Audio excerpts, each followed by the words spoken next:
The views presented in this program are not meant to express the specific views of the Aletheia Bible Fellowship. You are listening to the Vigilance Radio Network.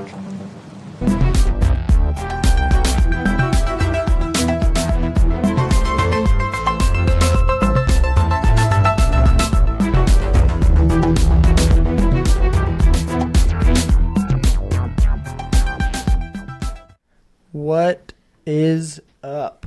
Welcome back. Welcome back to Culture Insanity Podcast, the Culture Insanity Podcast, episode number 11. Yeah, I feel like we got a pretty good show today. Some good topics. I just want to start off the show by saying don't see the movie Rampage. It was awful. It was awful, as per usual, for video game-based movies. Right, yeah. I was reading a review about it, and they were saying that that movie proves that Dwayne "The Rock" Johnson can sell anything. He's invincible. Yeah, I forget who was saying it last night, but they were saying that maybe he's the new Nick Cage, and just that he will accept anything. But I've never seen a movie with Nick Cage that I did not appreciate his performance in. But I know it's a weird thing about you. But I feel like the differences about that is, with Nick Cage, you get the impression that, yeah, he won't deny any script. Right. But Dwayne Johnson's actually, like, he's creating his own, like, he's right. producing all of his own stuff. Right. And he's like, I'm going to be the action star in this. Like, he's right. forging his own path rather than just, like, hoping for work or something. Right. No matter what the movie is. But it was awful. Our friend Colin last night said that he was surprised that Rotten Tomato gave it a kind 36% or something like that. Colin thought it was awful too? Yeah, he did. It must be really bad then. Colin's pretty gracious. It must be really bad. Yeah. And normally I'm pretty easy to, like, hey, I could take it for what it is. I can be entertained, but I don't know. I don't know if I was in a headspace last night, but I was like, multiple times I just like sighed and just was like, I don't want to watch this anymore. Like, I just didn't want to be there. It was just not compelling? None of the characters were compelling. Even The Rock? Even The Rock. None of them were compelling. He wasn't a joy to watch? Maybe it's getting played out. I don't know. Yeah. I mean, the last one I saw with him was Jumanji, and I enjoyed it. Right. It was fun.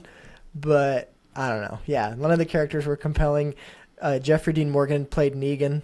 So Negan starred in this movie. Oh, really? Yeah, the creator become the created. Negan is always compelling to watch, though. He is, but it was distracting. It was just distracting. Like, it's Negan. We are right. Negan is here. Right. So, and then, like, you know how those movies are. It's just like destruction. Right. It's just senseless destruction, and like, right. Okay, you're gonna save the world, but destroy the world at the same time? Yeah, like Man of Steel or Transformers or something. Right. Yeah. Transformers 3, I literally fell asleep. It was mind-numbingly dumb. while a building was collapsing and they're, like, running through this building, and I think... That's when you dozed off. And I started falling asleep, yeah, as they're, like, going through a building that's, like, falling over. I couldn't do it. Yeah, but anyways, already we digress. So Rampage was not great. Don't see it.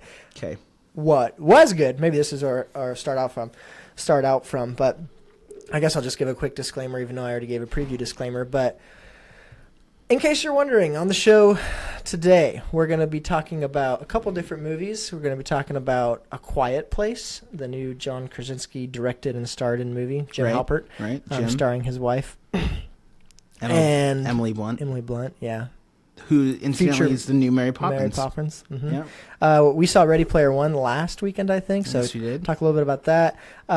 There's some Barack Obama fake news, which we'll play a nice, funny little clip for you guys. And then for those of you that have been following or know about this new it's a documentary, right? About Apu from The Simpsons. Yes. Yeah. Mm-hmm. So there's a whole controversy behind him, and what the Simpsons did or didn't do, rather. But so there's that, and then at some point we'll talk about Cardi B, the musician, the rapper girl, and just what's going on with her. So in case you haven't seen Ready Player One or Quiet Place, you've been warned. That is right. Where is? I don't know where it is. It's okay. I found it. Ready Player One and A Quiet Place. You've been warned, so tune out now. Maybe we'll just dive right into that. So, we've both seen A Quiet Place. Let me just start out by saying I loved that movie. I thought it was awesome. I thought it was like a clash between Signs and I Am Legend, and then you said something else too. You gave it another facet. Well, it reminded me of Alien, but I don't think that's what I said. That's not what you said. I don't know. It'll come to you. But yeah, it was like eerie and just had a tone to it that like Signs and I Am Legend both did, and yeah, I really liked it. I thought like the creatures were really cool looking and designed really well, and it was like suspenseful and sad. I mean, the movie starts out and you're just like, okay, that's the kind of movie this is going to be. We're really in for it. But yeah, so those of you who don't know about A Quiet Place and are still listening, that we haven't lost already. We still have our one viewer. A Quiet Place is a movie. They just don't really care about giving you the details about how this happened, but they just kind of throw you into it. It's a post-apocalyptic style movie where something happened. These creatures from space or from wherever have basically ran everyone underground. They are these like scary creatures that are like super fast, and they operate based on like supersonic hearing. They're like blind, but they're like, you make anything you like. You know how you do those like gassy farts that are really quiet? Like that's about as much as you can get away with in this post-apocalyptic world, because this would get you killed. That noise right there. Right. And they're like, they pounce on you and they're like everywhere. And so it's like this really suspenseful movie. And it's basically, as I think he presented it, John Krasinski, was a family movie. It's a movie about a family or whatever. He didn't want it to be a genre movie, I think he said. But yeah, so it's a movie about a family and how they're getting by in this world. And like I said, the movie doesn't really care to give you the details of like how it ended up in this way. It's just, this is the situation. Right. And that was cool. And I was down with that. I didn't really think to myself, well, why and what and whatever. But so yeah, it follows that family, and there's some impossible stuff that this family has already dealt with. Like the daughter, the oldest daughter's like deaf, so she's already like a leg down in this post-apocalyptic world. Yep. And then like they at some point the husband gets his wife pregnant, and so now you have this situation, this impossible situation of giving birth in a world where you can't make sound.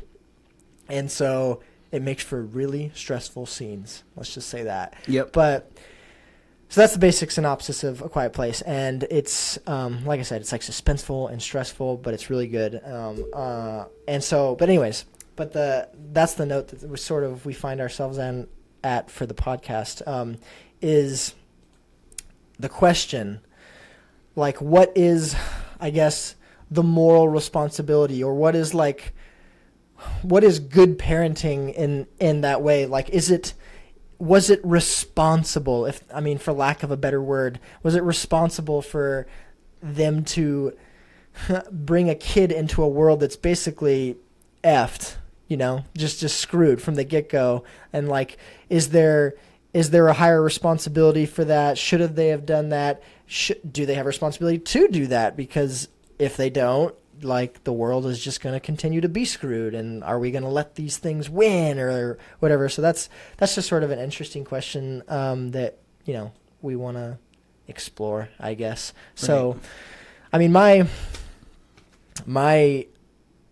just basic take on that, I guess, is like, you have to know what you're getting into, first of all. Like, you shouldn't like be just knocking people up or whatever.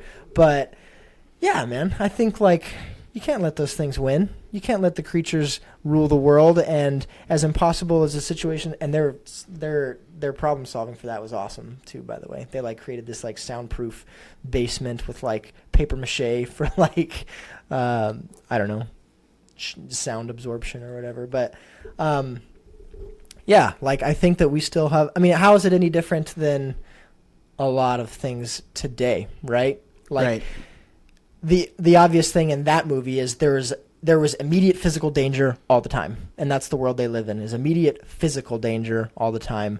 But I think obviously in our world, like there's lots of different kinds of danger, right? Including but not limited to immediate physical danger all the time. Right. You know, not creatures that are going to rip your body in half within seconds of you farting, but nonetheless, like that's sort of it. If you know what you're getting into as a parent, I think you would think about those things. Like, I think James has that conundrum. Yep. Our friend and fellow pastor at this church, James, he, I think, had that conundrum before he was having kids. Like, he didn't have a lot of hope in where the world was headed. Right. And so he felt really conflicted about having kids. And so, like, what did he do about that? Well, ultimately, he had 3, and he named them all J names. And so that was a different issue altogether. but yeah, like, I don't know. I mean, that's something that I wrestled with when I was Did you also? Yeah, I mean, I wrestled with it long before it was a reality for me. So by the time I got married and I was ready to do that, I was already happy with my thought process on it. I wasn't conflicted in that way, but yeah, there's a lot of dangers out there. Yeah, I mean, and as us as believers already operate on the premise that like we're operating on a ticking clock, right? Like we know that there's something coming. We don't know exactly when, but we sort of already operating on that something negative. It could end tomorrow, you know?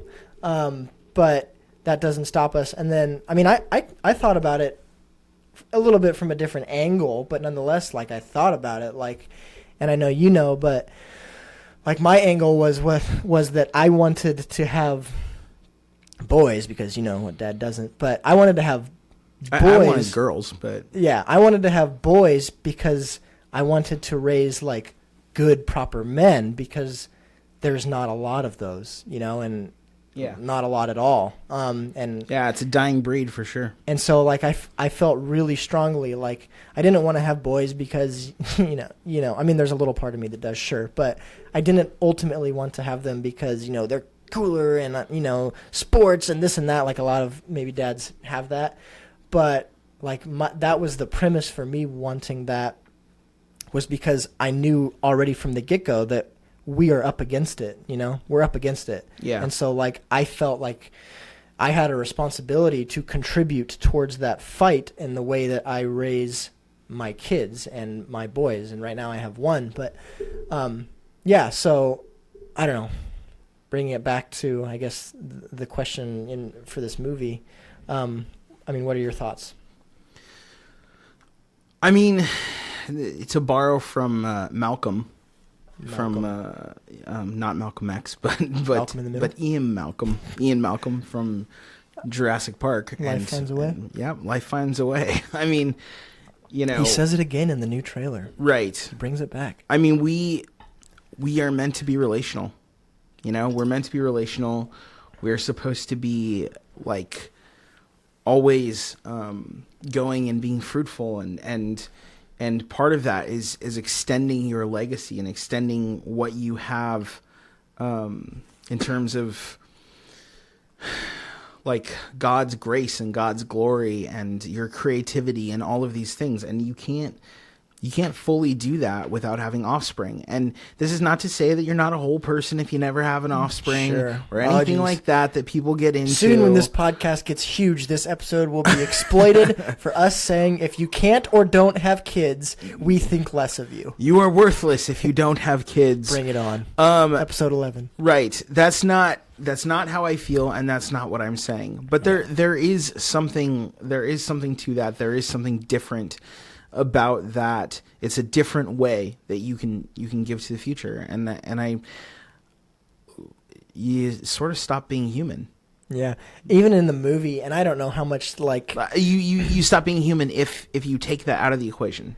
Yeah, I thought it was interesting, and just thinking again about it now, and I don't know how much the writers or the director was thinking about this, but even in the movie, like, and again spoilers, but I don't care, you've been warned. You have that aspect of the movie where he goes up on top of the grain silo, the mill or the silo or whatever, yeah, and he lights a beacon. just to see that there's other people still there. Right. Like to that point of Right, we're meant to be relational. Like he wants to know that they're not the last ones left, and that there's still people. But at no point in the movie do they have any. Okay, that's not true. They have one bad interaction with another person, but tiny. there's no like real interaction with other people. It literally, the movie just follows this family. But I think that's interesting in that movie. Even they just throw that in there. And again, I don't know what their motives were for doing that, and if there was any sort of deeper thought into that, but. I think it lends to our point, like even in a movie where it's not safe to interact with people because people are unpredictable and people are a risk and blah, blah, blah, blah, blah. The guys and the family, they still had a mechanism in place to know that there were other people still around because, I think, like you said, like we crave that and we want that. Yeah, and I think it's also interesting, like sort of as a trope with like science fiction, for instance, that humanity starts to lose its hope and its flavor when it stops having children. Or it starts stunting the way that children are had. Like, what's an example of that? So, probably the best example would be Children of Men. Is that the one with I never Clive? Saw that movie. Clive Yeah, Owen? it is. Yeah, where people can't have children anymore, and that's like a whole thing. Like society's like destroying itself. But you have it like sort of that sort of sterility and signs of a dystopian reality in even stuff like Krypton, for instance, in the new show, where it's like children are made in test tubes, essentially. Yeah, no, that's interesting. Yeah, and then there's there's a lot of different ways you can go with that, but like it's not. Yeah, we're constantly talking about like being, and I was going to mention this tomorrow in church, but being people that are like countercultural. And so like when we have kids, we put our kids in a state of danger in terms of what like they'll be taught and indoctrinated with, and so many different things. And so like if it's not a physical danger, it's this. And yeah, I just think it's good. Good on them for having kids. That scene in that movie was intense, man. I looked over at my wife and she like gasped. Well, I think it was incredibly hopeful in that regard, and I think that Krasinski is right in saying that it's a family film first. I know it's like really weird, but it was definitely a family film first. It was like how a family copes and survives and works together and bonds and even grows new members and so on and so forth, in a post-apocalyptic situation. And I think that's what made it interesting. My one gripe... I was going to say, you had a gripe. What was it, though? So my one gripe, and I'll double spoiler alert you. That's like triple, but yeah. What was your gripe? My one gripe is I don't understand why he had to die. You think it was just sloppy? Well, no, I think it was dumb. I think that it was dumb writing for the purpose of giving the dynamic interaction about the kid at the beginning who dies. They wanted to build a dynamic interaction with the sister and like the guilt that was there and all of that sort of stuff. I don't feel that was necessary. I don't feel like he needed to die for there to be resolution, for her to realize that he actually loves her. How would you have written him out of that scene? He could have run. And the kids in the truck? Well, he could have dropped the thing. He could have... How about this? How about he takes his hatchet or whatever it is and throws it 20 feet away into the cornfield so that it goes out that way. Yeah. Except for weren't the kids screaming and stuff? Or were they not? No. Were they like muffling? Yeah, and then once Yeah, he didn't have to do it that way. I thought it was dumb. I thought it was... We want the father to die in order to strike a chord. To strike this chord. Didn't strike a chord with you? No, because it was dumb of him, and it was unnecessary to make there be reconciliation in the relationship between the daughter and him. I felt like that was unnecessary, and I take issue with it. Well, I succumbed to it. Guilty. Yeah, well, there you go. Maybe it's Maybe it's John Krasinski's relatable demeanor. Is what struck a chord with me. Well, at least, unless it's like a hero complex, I was going to say, at least he doesn't have any hubris in his character dying. But then again, it could just be like a hero complex and, he wants to be like the Messiah or whatever. Although, it's not like he's going to come back in a sequel. Have they talked about that universe? I don't know. It did end just sort of like with no real resolution. And you know what it ended like? It ended like a movie that could have like direct to video sequels. Oh man, that would be like tragic. where like now we're going on a rampage with that family, and they're going around like killing all the monsters or whatever. Yeah, the deaf girl with her new implants, but right. Yeah, no, but I liked the movie actually quite a bit. It's like one of my favorite movies of the year so far. But yeah, I liked it too. Anyways, okay, so moving on. I guess we'll segue, since we were just talking about like parenting and family. Be a good opportunity to segue into the Cardi B thing. We'll see how far we can go with this. But did you read that article? I did. Okay, so there's this whole thing with Cardi B. For those of you who don't know, Cardi B is a musician, like a rapper girl, relatively new. She had like one super popular song. I don't really know it. But anyway, she was just recently on SNL. And she like pulled a Beyonce in the fact that like she like came out to perform like her second song, and she was like wearing something that was like, oh crap, she's pregnant, And yeah, there was a total like Beyonce move. Yeah. And so now there's like this whole, of course, because everyone, there's a conversation about everything, but there's this whole conversation / I don't know, controversy, I guess, about that and how it just is potentially going to, reshape how we view motherhood, if you've read the article. So do you remember like the long and short of what the article is suggesting? I know that it's like, I know that they point out like a couple things, like in the past, what you're told, as you're growing up, and what women are told is to like go to school and like start their career and get a solid foundation, and then like start your life, I guess. Right, exactly. And you even see that with a lot of like celebrities, even like right. Celebrities don't have kids until they're like 40 or like late 30s or whatever. But now like there's this new girl who's literally like just starting her career, her music career. She had a past career, but her just starting her music career, and she's bringing a kid into not just a world where she's starting a career, but that world. Right. And so what does that say? And, of course, you have like the feminist side jumping on that bandwagon and I think championing her cause, if I remember the article correctly. But yeah, like what's on the horizon, I guess, is a good way of putting that. What should we be like looking out for in that? Do you have any initial thoughts, I guess? Well, I mean, they're trying to redefine motherhood, and they're not shy about that in the article. Yeah. I guess the idea that's present in my mind is that motherhood is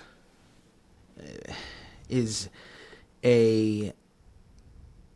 So it's kind of hard because there's a dichotomy that's sort of like understood. Like you have like womanhood and then you have motherhood, and like womanhood is in conflict with motherhood. And what this article is kind of saying is that womanhood and motherhood should merge, which is not a bad thing, but really what it's saying is not that they should merge, but that like motherhood should drop all of its pretenses and all of its presuppositions about how a mother should be, and just kowtow to womanhood. Yeah, no, I mean that's an interesting point. But like, for a long time they've been separated. Yeah. And it's a good thing that they're merging again. Because Right. that's how it should be. They should Right. they should be together, right? Married. But you're saying that what's being presented is that they're merging, but only if this one submits to this one. Right. Yeah. No, that's interesting. The articles also talks about like the stigma that follows like her situation. So she's a woman of color and having a baby with a guy who's already has like multiple baby mamas, and she's unmarried. It talks about that and how she's going to help like blaze that trail that you don't have to be married anymore. In fact, it's good on you for not being married and still like, following through with this Right. and this and that. And so there's just this like false, I don't know, truth being presented in terms of what's good in terms of that. Well, I mean, we're back to the concept of what is good, and here we have that motherhood is good, but it has to be motherhood without standards.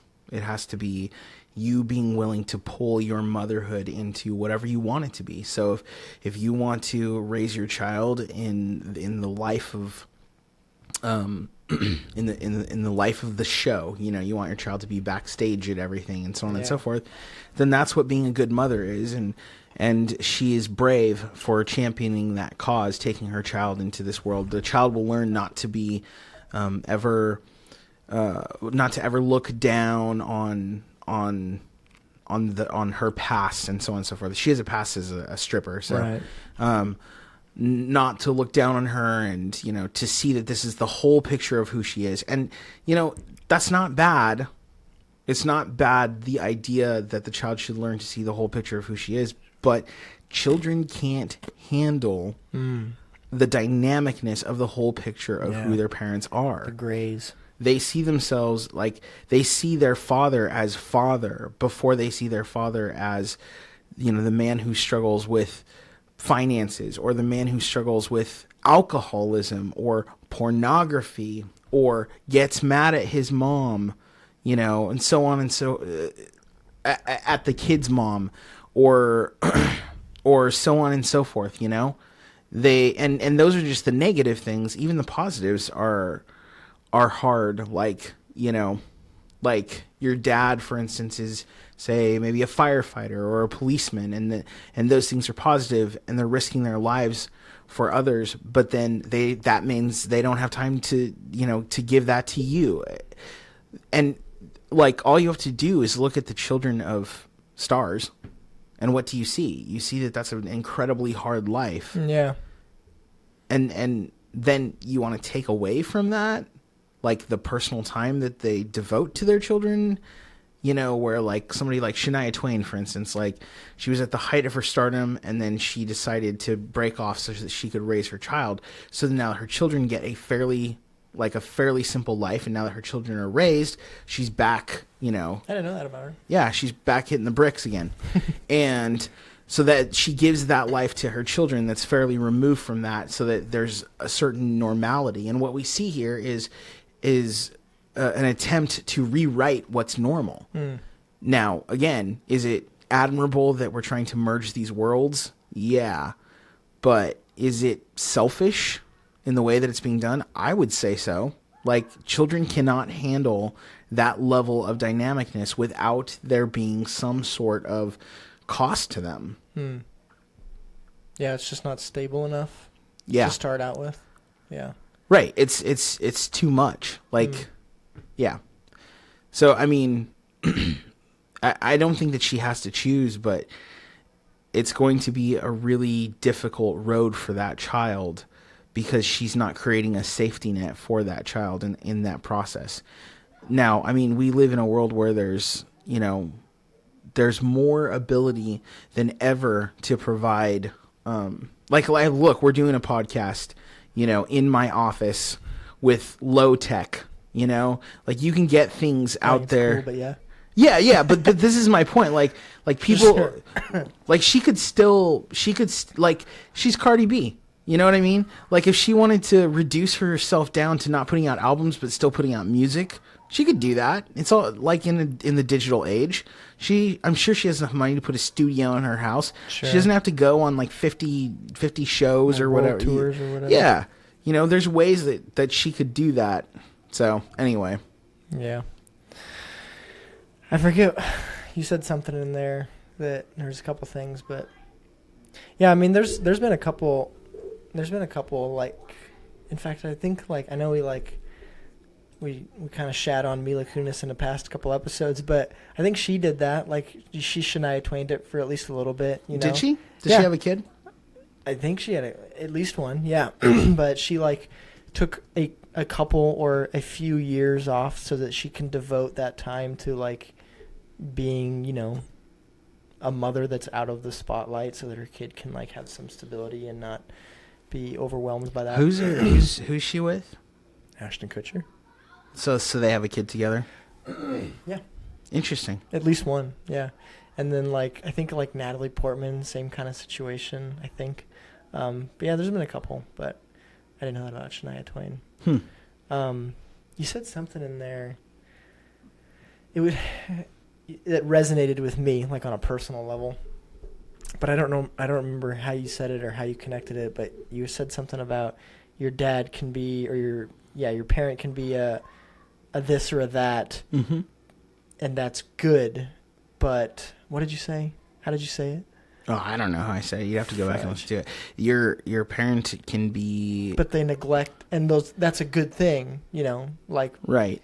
But then at what cost or something like that? Something to that degree, yeah. And it's even true. I think I was talking about how your parent could be like a firefighter or a policeman, and they're out there saving the life of somebody else. But for the child to, like, understand why daddy doesn't come home... Mm-hmm. That comes at a cost, and it really does. Yeah. Yeah, I mean, not to like whatever, but yeah, that resonates with me on, like, a personal level, and I know at least, but yeah, like, for the longest time, like, I, like, idolized my dad because of, like, for many reasons, and because of, like, what he did, and I thought it. And I think that people that do that, my dad's a firefighter, and he's like a fire chief now, but yeah, and this will be put out there. But anyways, yeah, I idolized my dad in a lot of ways, but when I was 16, 17, 18, like, I started to realize, well, my dad is not that great in a lot of other ways too, and my dad failed me in a lot of ways. Even though he was that, like, mm-hmm. And so, yeah, like, I think that, yeah, I'm like, there's absolute truth to that. There's a cost to that way of thinking and, yeah, to what you do and to, like, how you go about that. Well, and there's a certain accessibility, that we have to our parents, and, like, as fathers, me and Adam are both fathers. As fathers, it's like you have to make a choice how much accessibility you're going to give to your child and at what time, while you're doing the other dynamic things that they're too young to handle you doing. Yeah. And that's not an easy thing. And anybody who thinks it is doesn't know what they're talking about. And I think that's kind of the difficulty here. That's where I feel for Cardi B's child, is that, her mom may have enough. Right. She doesn't even have a kid yet. Her mom may have enough money. God willing, she will have the kid. Right. Her mom may have enough money to, make this, to give this child a comfortable life. But to that child, the mom is always going to be Cardi B, the star. And there's a certain picture of that. And where does that child get to see Cardi B, the mom? Like, where does the child stop calling her Cardi B and just call, her mom? And to see, like, other people, like, to view her that way. And, you have to choose that. Now, that's not to say that that's not going to happen, that she isn't going to find that inner circle. Sure, we're not writing her destiny for her. Right. But it is interesting, like, that a lot of people don't want that to happen. Yeah, and that was the basis of what. Right, and that's that article that we're reading is, this is the new womanhood. Yeah, she's a trailblazer now, and this is how she'll be a trailblazer. Right. They're writing that narrative for her, for themselves maybe. In case my dad happens to listen to this, I still love you, and I harbor no ill feelings toward you. Well, I would say that you just understand him better. Like, you understand, like, the full understanding of who he is now and how difficult that is. And I just understand people better. I mean, and again, like you were just talking about it, like this month in particular for me has been extra stressful, because of, it's been my month in church and stuff, but like, and it's been a massive juggle to like give time to all these different areas that need my time, not least of which is like raising a young child and all these things. But yeah, as a young child, they don't understand that, and so it's how you treat that, that they'll shape that. It's interesting. Yeah. But anyways, okay. First of all, time check real quick. Should we break for some trivia? Yeah, let's do it. What's our time at real quick? It's 8:40. No, that can't be right. It's 8:37 and that's pretty good. Yeah. Okay, so Josh and I kind of pretty much on the fly. So we got I got some feedback. I haven't told you this, I don't think, but we recognized this live last episode, but our Guess Who game, which was great on paper, sounded fun, and we had a three-way game going on because Jasmine, our director, was in here. It bombed. It wasn't smooth. It was terrible. My brother called me because our episode got uploaded late, right? Yeah. So my brother called me on like Wednesday or Thursday, and he's like, "Dude, I'm about 3/4 of the way to episode 10, and what the hell?" Yeah. You guys all seemed distracted. Your game fell flat, and I'm glad you guys recognized that. And I was like, "Hey, well, they can't all be winners, okay?" We're a humble show. We're a humble outfit. Right. We're operating on low budgets and busy schedules. So we apologize, and we are aware. I thought we make no apologies. Well, yeah, it's true. We make no apologies. You should be honored that we grace you with our... You should be honored to have witnessed that shit show. Yes, there it is. We call it like it is. Okay. Yeah. So, in honor of, what is it? Infinity War. Coming out 1 week from Thursday, I guess, because Thursday's the new Friday. Right. For movies, but maybe more like Wednesday's the new Friday. Anyways, in honor of Infinity War coming out and like the 10-year, almost to the week, right? Almost to the week of the whole journey that has started on the MCU, the Marvel Cinematic Universe. Our trivia, we're just going to go back to basic trivia, is going to be in theme of the 10 years of Marvel just excellence. Right. For the most part. Right. A couple hiccups along the way, but for the most part, excellence that we have been blessed with. So, trivia will be Marvel themes. So, if you could just, hit it to start us off, man. I will. Time to play the game. Music to my ears. Gets me pumped. Time to play the game. So, I know from the get-go, one of our normal listeners is my brother, and he doesn't know nothing about comics, so you're out. I know you're not going to know any of this. Okay. He always likes to give feedback and brag, actually, about how our trivia was too easy. It's movies, though. Which is funny, because he's the one who recommended that we do this. Right. So, I don't even know what that says about It's really MCU trivia, right? MCU trivia. MCU trivia. And he's seen, a handful and, is kind of a dick about him. But anyways, let's just do a few each, okay? Okay. I'll start. So this first one's for you. Real basic, but a mouthful. What does SHIELD stand for? And yes, they do say it in the movies. And I'm pretty sure they say it in the show too, many times. SHIELD, for those of you that don't know, is the Strategic Homeland...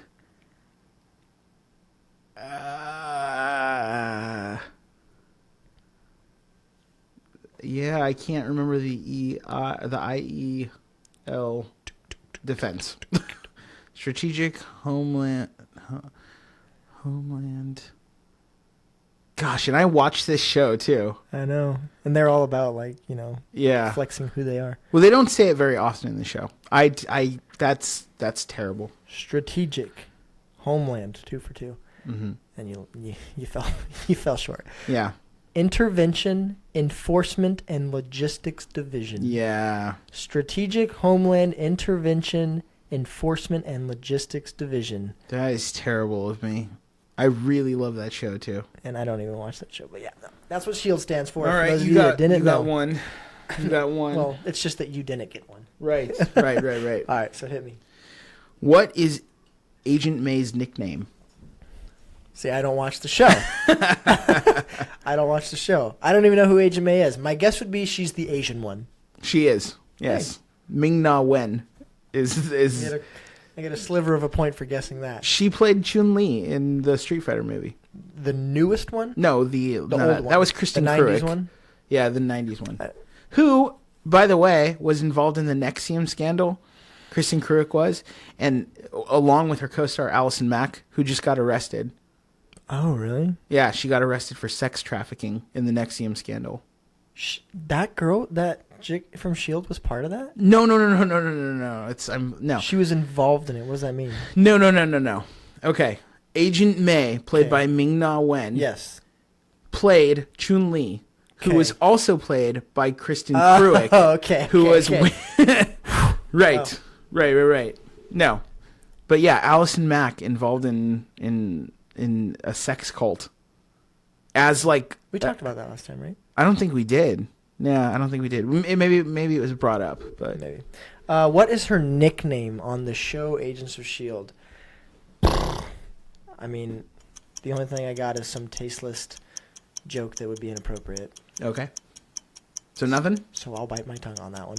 She is known as the Calvary. The Calvary. Is she based on any real I don't think so. comic book character? No, I mean she is a real character now. Oh, like they made it. They canonized her in the Yeah, comics. which I think is really awesome. That is, they Harry Pottered her. Yeah. So now we're 1 for 1 or whatever it is. 0 for 0. 0 for 0. Okay. Let's see. I have it on a tab here. Which is... Let's see if I'm thinking about this the right way. Sure. I mean, I guess if you view it this way. Of the 4 main Avengers, which one was the only one not recruited by Nick Fury, Sam Jackson? Of the 4 main Avengers. So the main Avengers are Iron Man. Well, I guess that's where the question can be kind of Right. subjective. Right. So it's... Yeah, what are the main Avengers? Well, maybe it's like Iron Due Man. process of elimination, I guess. Okay, so it's gonna. Well, you're not gonna hold up your hand for me. So Nope. let's see. It's gonna be Iron Man, Captain America, Thor, and Hulk. Are those the 4 that you're thinking of? The main Avengers, and then you've got Hawkeye and Scarlet, or not Scarlett Johansson. I was gonna say Scarlet Witch. Black Widow. Black Widow, right? But you wouldn't count. I don't think anyone would count them as main Avengers. Okay, good. Okay, so we know Nick Fury was there for Tony Stark. And was he there for Captain America?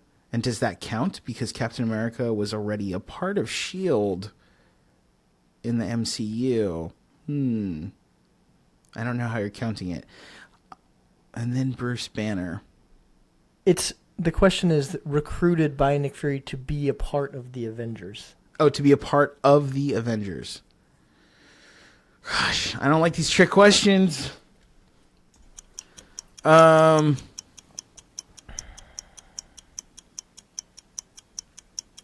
gonna go with Thor. Yep. Good job. Nice. Good job. And yeah, don't you remember in... There it is. I don't remember which movie it was, but when Cap wakes up, he's in like that hospital bed that like it's in the 50s, but it's just a cube that they kind of put him in so he didn't freak out. Right. Nick Fury was there. Yeah, so he recruited Cap. Right. I just couldn't remember if Hulk was recruited, but then I'm sure he was, and then I was thinking about Thor and how that whole movie played out. He was recruited back when it was Ed Norton still. Yeah. Okay. In the bar? What job? What? What are you gonna say? I don't know. I think that question might have been flawed. Let's move on. Okay, that's fine. I'll take my 1 point. Take it. What job did? What is his name? What job did Ant-Man? Paul Rudd's version of Ant-Man. What job did he get fired from at the beginning of Ant-Man? Oh, it's a restaurant chain. Man, or maybe it's a coffee shop. I'm just gonna throw two out there. I think it's either like Starbucks or Subway. No, he got fired from scooping ice cream. Baskin Robbins. Yep. That's right. I knew it was a chain, like a popular. Right. Ah, crap. Good one. That was good. That was a good trivia question. All right. My turn already. Yep, your turn. Let's see. I don't like it. Here, pull your last one up, and I'll give you one because I don't have my other one ready. My last one, huh? Okay. I have 3 questions on here. But the next one's an Asian. The next one will be the third one. Oh, okay. What name did Daisy Johnson go by before finding out her real name? What name did Daisy Johnson go by before finding out her real name? Right. Daisy Johnson. Is that another Shields It is a Shield question, yes. from the show? Yes. Ah, But it applies to the comics as well. low blow. Before finding out her real name. So it's just some name, like a name. It's not anything crazy. I mean, she went by it for the first 2 seasons. You can say you don't know. It's okay. Mockingbird. That's pretty good, but no. No, Daisy Johnson is But Quake. that's not a real name. Right, it's true. Quake. Oh, okay. Daisy Johnson is Quake, and before that, she was Sky. Which one is Quake?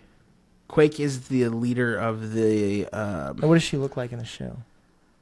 she has dark hair, kind of like half white, half Asian, sort of, like myself, I guess. I don't know. All right. Names. I'll give you a name. Okay. Oh, no.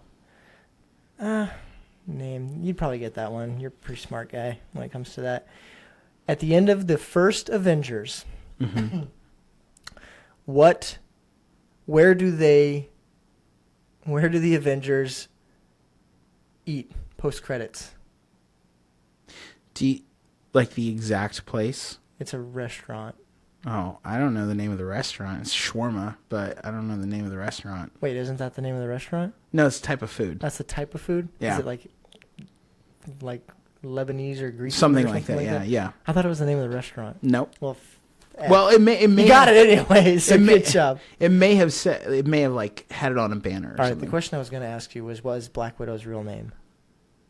Natalia or Natasha? It's probably Natalia Romanoff. I should have asked that. Yeah. Natasha Romanoff. Natasha, okay. It's close. Yeah. Should we do you have another one? I do. I have 2 that I had. You had 5? I always write 5. All right, go. Okay. What is the name of the man hired to play the Mandarin in Iron Man 3? What's the actor's name? Yeah, not Ben Kingsley. Oh. What's the name? You know how in Iron Man 3, like, somebody's like hired to play Mandarin? Yeah, and it was kind of a letdown for the movie. Right. What's Ben Kingsley's actual name in the movie? That's the deep cuts, man. That's a long time ago. And Yeah, it's true. Like, who would remember that? It's Trevor Slattery. Really? Yeah. What's his deal? Like, is he literally just an actor? Well, I didn't see the post. Like, they did their own, like, 10-minute movie or whatever. You know what I'm talking about?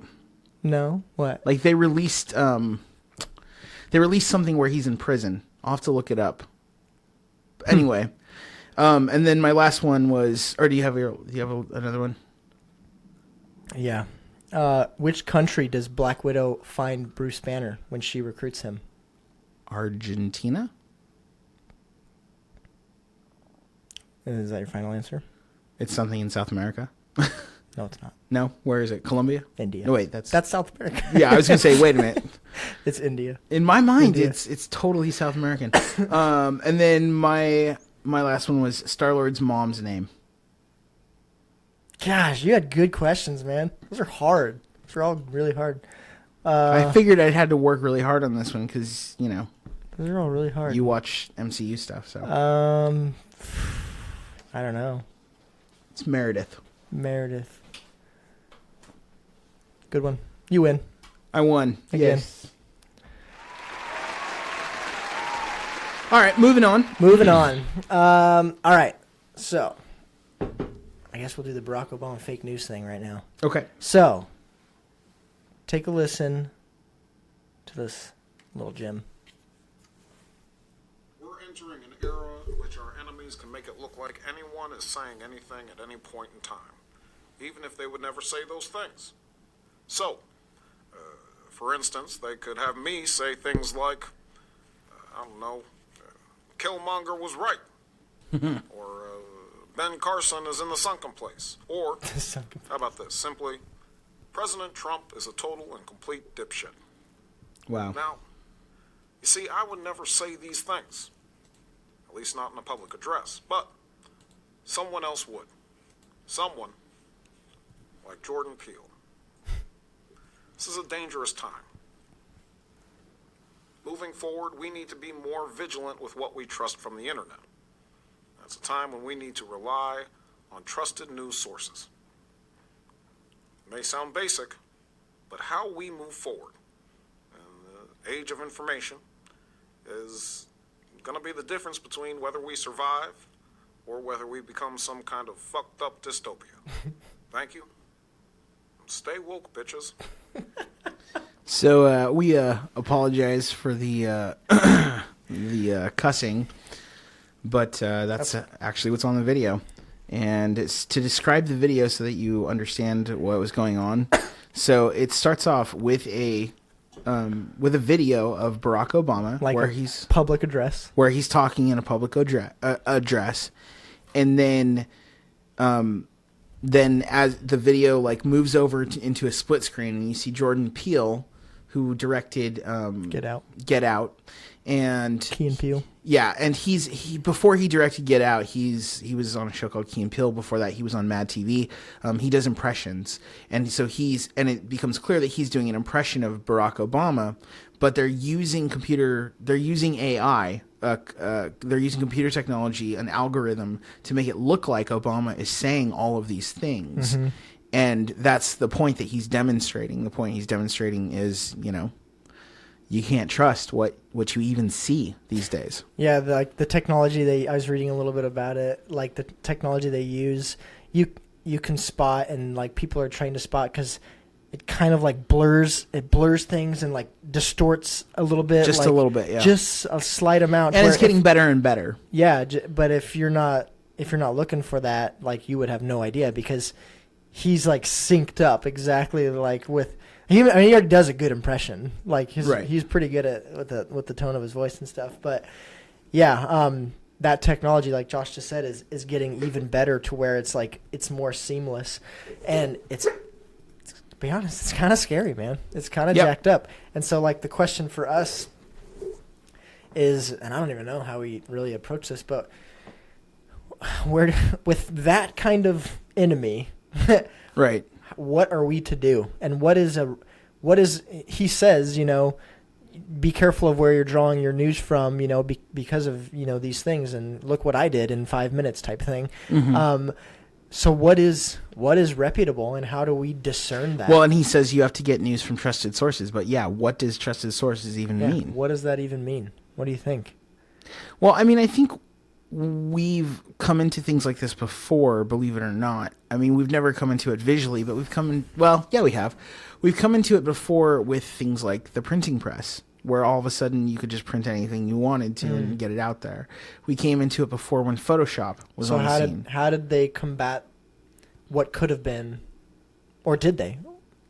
I mean, I haven't studied it, but obviously there's ways to look into. Like you said, people can be trained to see these things. I think what it comes down to is you can't really trust anything that you can't experience. This will get into maybe if we talk about Ready Player One, but you can't trust anything that you experience, and that's unless you experience it, and that's where we are. I think that you can't trust anything that you don't experience. Yeah, that sounds like it could be. Well, where we are, scary. It is scary. It is scary. Like where we are, the philosophy of that or something. It is. Well, it's Cartesian. It's Cartesian logic. So, Descartes, Rene Descartes had this concept that there wasn't anything that you could trust except for what you yourself could know, and that's why he said, "I think, therefore I am." And that is a very crude way of putting his philosophy. And so then you become the center of your world. And I think that what this is doing is it's saying you can't even trust like your senses. So then you have to go down to my eyes are deceiving me. My eyes deceive me. My ears deceive me. So now what you go down to is well, you have two options. One, you can risk everything and build relationships. Yeah, to build ideals and everything. Yeah. Or two, you can not trust anything. Is it literally just that? Is it one or the other, or is it? Yeah, I don't know. I can't really come up with another option. I mean, you can fight the technology, but the technology will get better and better and better and better and better. Yeah, because how are you going to properly invest in trust? Like invest in a relationship that you have reservations or you don't trust or something, like it doesn't work. Well, and so this goes back to the conversation about like having kids in this world. For me, it's not hopeless. You just have to be a diligent parent. A diligent parent doesn't teach a child to mistrust. A diligent parent will teach a child how to spot signs of authenticity and fakeness.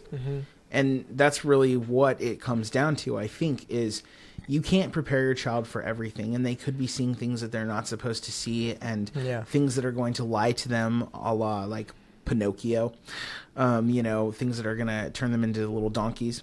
And what you have to do is teach your child values.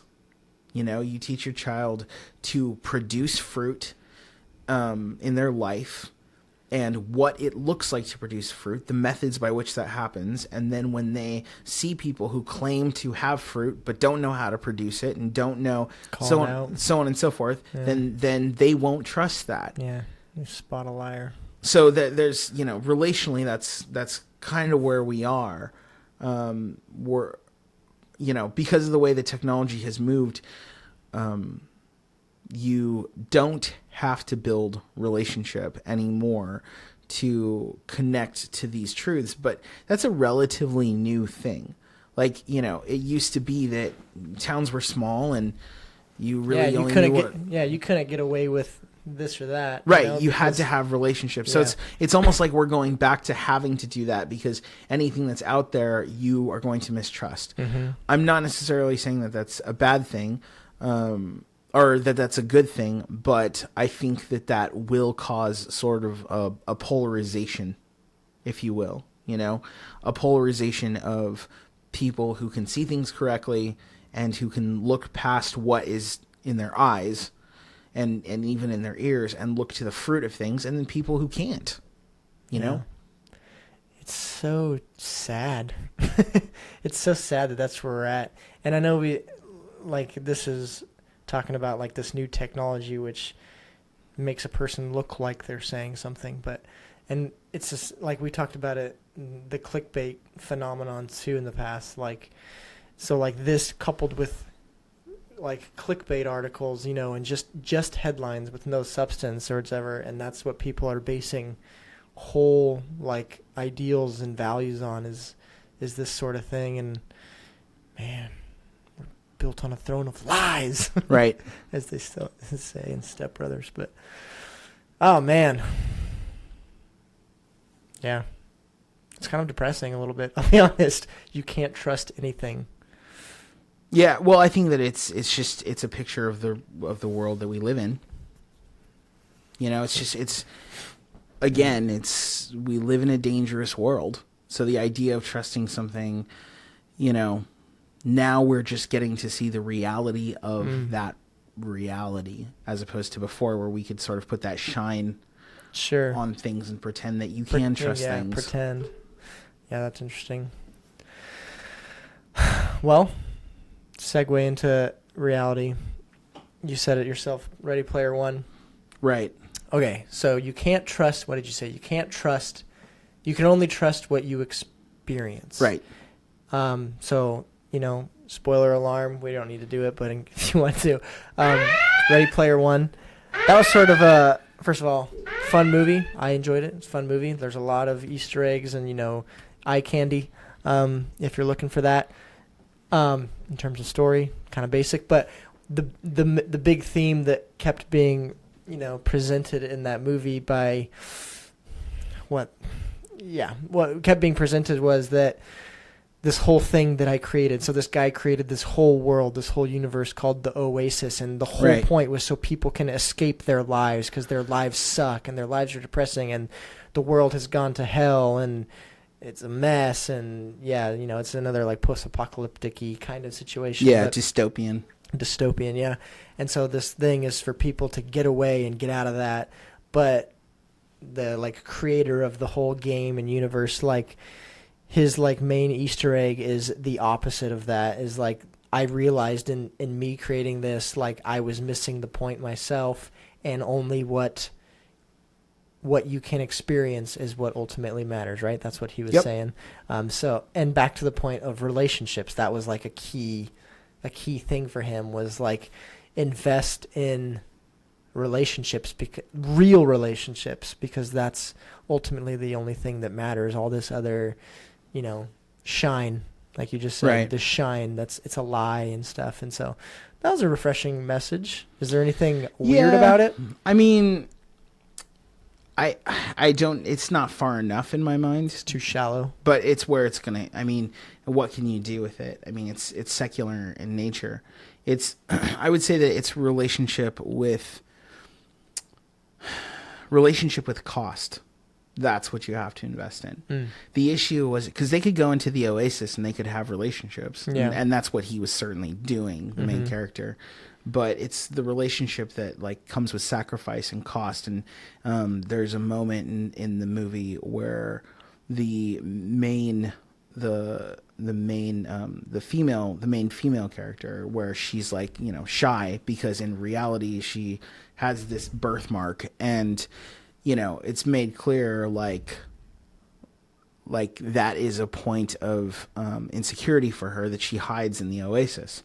So you know, there's a cost to having relationship with her in the real world, and he has to pay that cost. He has to be willing to pay that cost for her to get over that shyness. And I don't think that they spent a lot of time dealing with that subject, which I think is the more poignant of the subjects. I think that it is almost an anti-Gnostic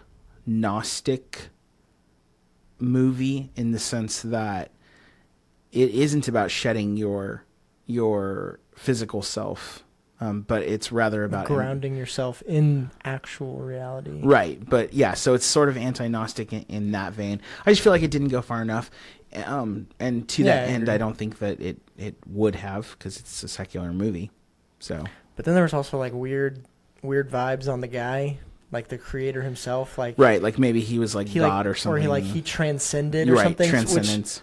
Which wouldn't that then like kind of be anti what he was like preaching? So it was confusing in that way. Well, that's the thing. Yeah, in the movie, like the guy asks him, what does he ask him? He says like, "Are you real?" or something like that, and he kind of just gives him a cheeky look. Well, I think he says you're not one of the AI things, the bots or something like that. Yeah. You're different, and then he just kind of gives him a cheeky look, and like kind of giving hope towards transcendence or something like that. Right. Kind of just went unaddressed, which would have just completely undone everything that they was preaching. Right. So that was weird. But hey, for what it was. For what it was, I thought it was fun. It was fun. Like personally, I found myself like smiling at a lot of different like references and stuff. And there's a lot, man. I think Screen Rant has a good article where there's like a lot, 120 Easter eggs in a movie about Easter eggs, which is funny. Right. Did you see the one that like the title itself? Yeah, was a maze. Like, it's a maze. Yeah, that's awesome. Yeah, I think good marketing. I think it was good branding. I should say. It was like basically a decent message in that sense. I just wish it had gone more into it, and I don't know how the world is going to translate it in a lot of ways, you know. And one of the things, like, just sort of one of the side things that I think about is how are our kids going to perceive it? Because they're going to be like, you know, that movie was so awesome, and then they're going to be like, when they first see Back to the Future, they're going to be like, that was in Ready Player One. That was the car from Ready Player One. I hate that. It's your Rock Band. In regard to Rock Band. This is that song from Rock Band. No, it's not the song from Rock Band. I am so... Live a little life. I'm so bothered every time that happens. It's the song from Rock Band. Right. Don't Stop Believing by Journey is not the song from Rock Band. Right. Or something. You know? Right. So I do wonder about that, but then also this concept of reality where it's like, you know, the movie ends on this note that they do need to ground themselves in physical reality, but then they should also, like, you know, open themselves up to this sort of experiential reality that isn't physical in nature. And what are you grounding yourself to in physical reality without that sacrifice? Yeah. So, I mean, it's interesting. It's just sort of like it dips its toe in the water of philosophy without quite getting there. But yeah, I enjoyed it. There were things about it that I thought could have been better, but I absolutely had fun while watching it. Totes. I mean, we can blow through this Apu thing. I feel like I'm looking at it right now. So the Apu, how do you say his last name? From The Simpsons. S1EP11, I want to say. I'm going to call that good. Okay. That's a better flow than I would have been able to spit out. Yeah.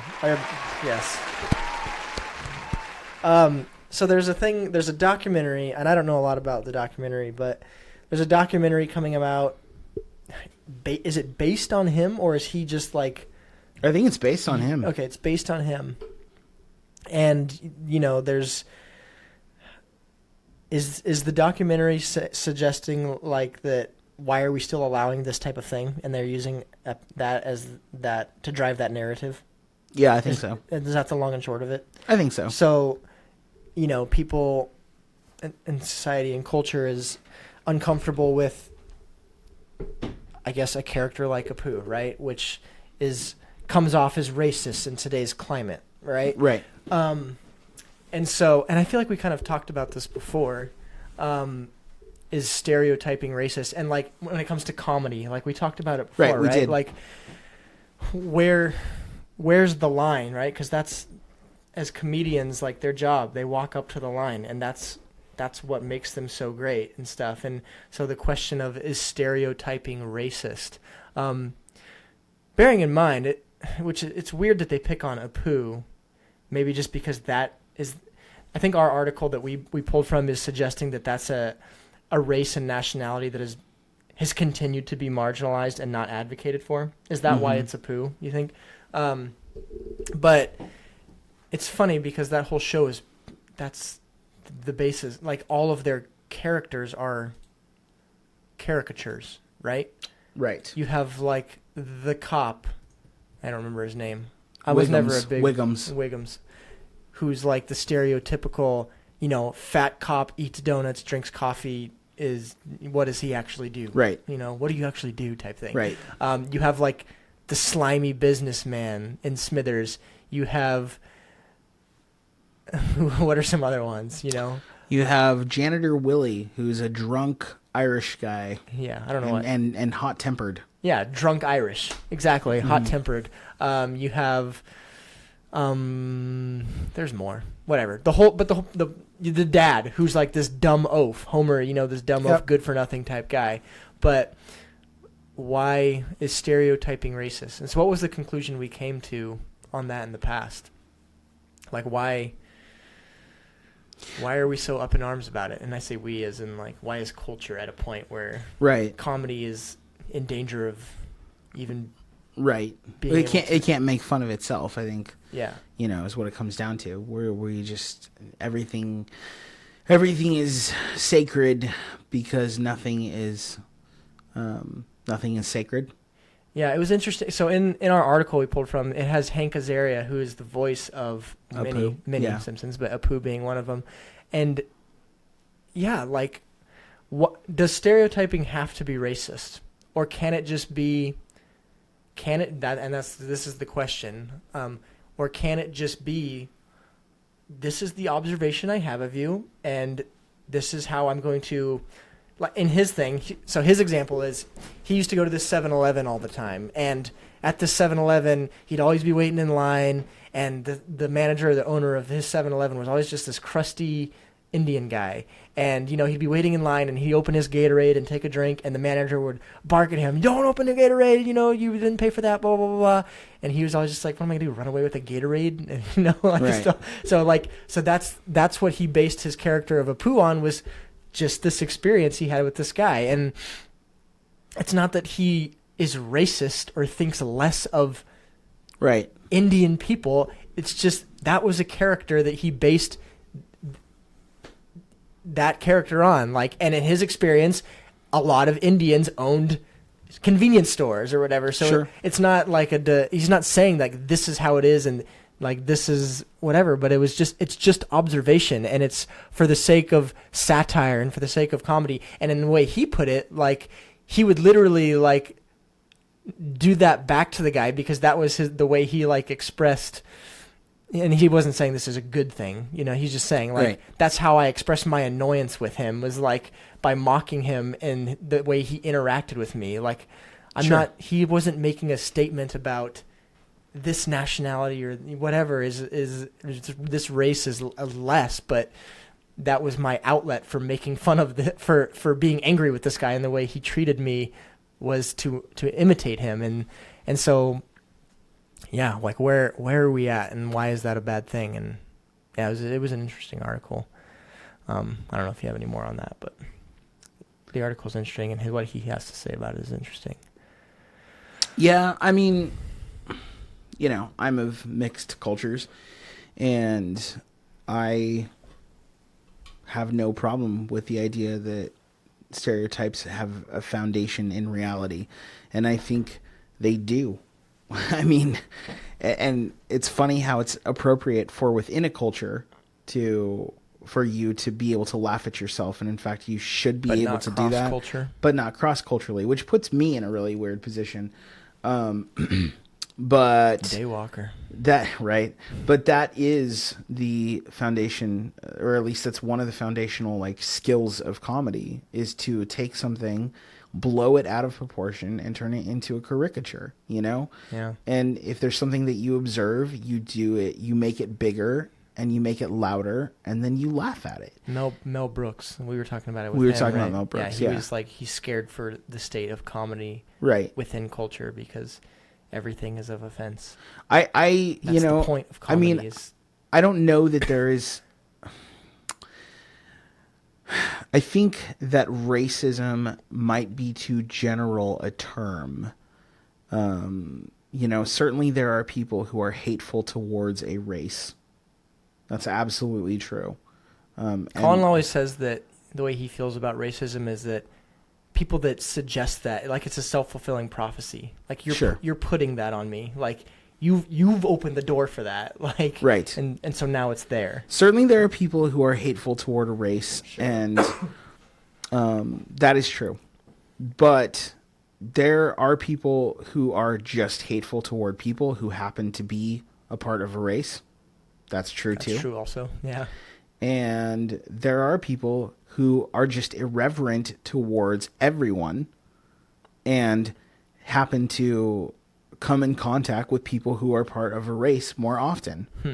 I mean, it's just, how do you judge the intent of somebody's heart? Yeah. You have to look at the fruit of the actions. And I'm sorry, but hurting somebody's feelings is not the fruit of an action. Yeah. I'm not saying that you can't truly hurt somebody's feelings. Obviously you can. I'm not saying that these people don't need to work on their communication skills and so on and so forth. And I'm not saying people aren't careless or callous or anything. I hurt people's feelings all the time. That doesn't make me a bad person. But wow, you just pulled out the microphone from the stand. But I think that people need to develop a thicker skin. Yeah. That's a good point. I mean, not what you just said, but that's a good barometer. Hurting someone's feelings is not... Yeah, you shouldn't define someone based on or box someone in if they hurt your feelings. Like, that's just immature. Well, sometimes so people, short-sighted, And sometimes people are being hateful. Sure. But sometimes people are just, they kind of suck at life. They're just kind of dumb in the way that they're doing things, and that doesn't mean that they hate you. Yeah, or people are good at life, and are a good person by all accounts, but slip up in one instance, and then what? You're going to, you box that person in, Right. Yeah. Develop a thicker skin. See you next time. No, but seriously, that's a good point for us to end. So I don't know where we're at with viewership, but we have a 0 viewership. That's good. And one that's been popping on occasionally. That's good. I happen to know that people download and listen. People I don't even know, too. That's good, because I forgot to start the actual audio. Although I started it within the broadcast, and we've been going for 40 minutes. We're way over time, but I'll have Jasmine pull the audio down. Is that for real? It's for real. Oh, man. Oh, well, at least it's on Facebook, I guess. No, I'll have her pull it down from Facebook. Gotcha. Okay. And make sure that it gets into the thing. Okay. Anyways, if you're interested in today's topics or just staying relevant, you can check out our cultureinsanity.wordpress.com or check us out on Facebook. That's our popular platform right now. Or we have a Twitter account, and if you have something you're interested in or have questions about what we talked about, you can reach out to us on those platforms. If you're interested in exploring your faith or are completely new to your relationship with God or Scripture, the Bible, you can check out the Help tab on vigilance.blog. And with that, we have next week, so not tomorrow, but the Sunday after that, we have the next cross-examination panel at Good Roots Community Church in Milwaukee, Oregon, Oak Grove. And we will be talking about heaven and hell. And there's going to be, 3 different denominations or something like that? 3 different denominations, all Christians, but different denominations. Yeah, so it could get lively. We'll see. Who knows? Should be fun. So if you have questions on that or comments on that, I guess, you can hashtag CrossX on Facebook. Yep. And those questions will get to our people. So, yeah, look forward to that. So it's next Sunday at 7 at Good Roots Community Church in Milwaukee. Not this upcoming Sunday, but the Sunday after. Yes, the last Sunday in April. Right. So, with that, thank you for listening to this in the future, because no one's watching right now. Thanks, guys. Good night. The views presented in this program are not meant to express the specific views of the Lafayette Bible Fellowship. You are listening to the Vigilance Radio Network.